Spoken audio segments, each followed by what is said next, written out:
What have I been telling you for the last weeks? This is literally exactly 100% what I've been telling you for the last weeks.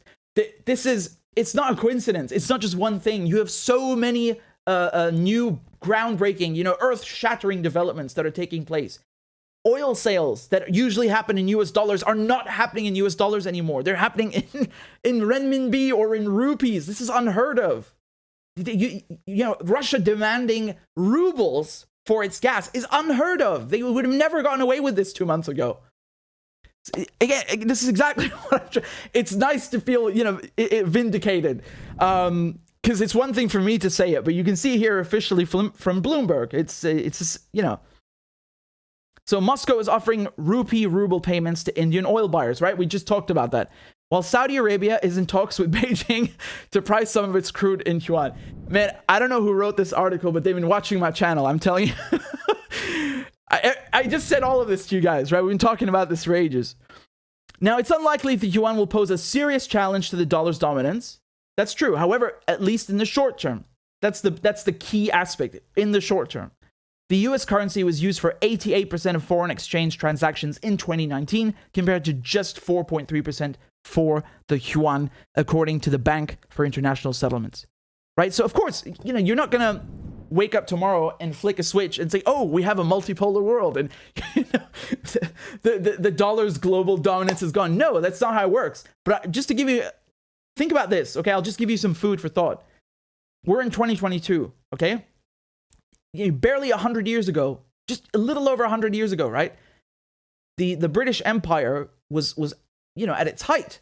And the British Empire is the biggest empire in history. 25% of the Earth's land mass, 25% of the Earth's population under British rule.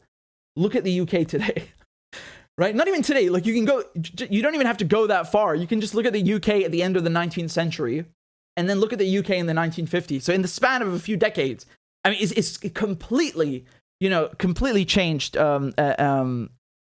situation. And obviously the US took over. But keep that in mind, right? So both steel making and power plant coal are being paid for in renminbi. These deals are traditionally done in dollars. But many Chinese buyers temporarily halted purchases after the US and Europe cut off Russian lenders from the SWIFT interbank messaging system. So again, SWIFT is the international messaging system. It doesn't actually transfer money. There's not actual money being shifted. It records transactions and then communicates them to other banks. So it's like a ledger in a way. And you have about 200 countries and 11,000 banks that are connected to SWIFT. So it really is the number one system. There's just no denying that. The Russians and the Chinese have their own versions of SWIFT, but they're nowhere near as popular as SWIFT. They're basically just localized versions. But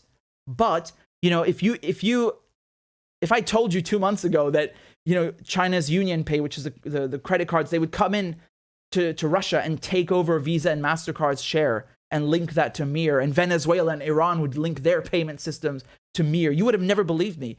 So don't underestimate how these sanctions on Russia are actually encouraging or let's say forcing, if you will, the global south to pursue other avenues. And it's just like they're saying here, Chinese buyers temporarily halted purchases because they're afraid. They're having second thoughts about doing this stuff in dollars, because today they're sanctioning Russia.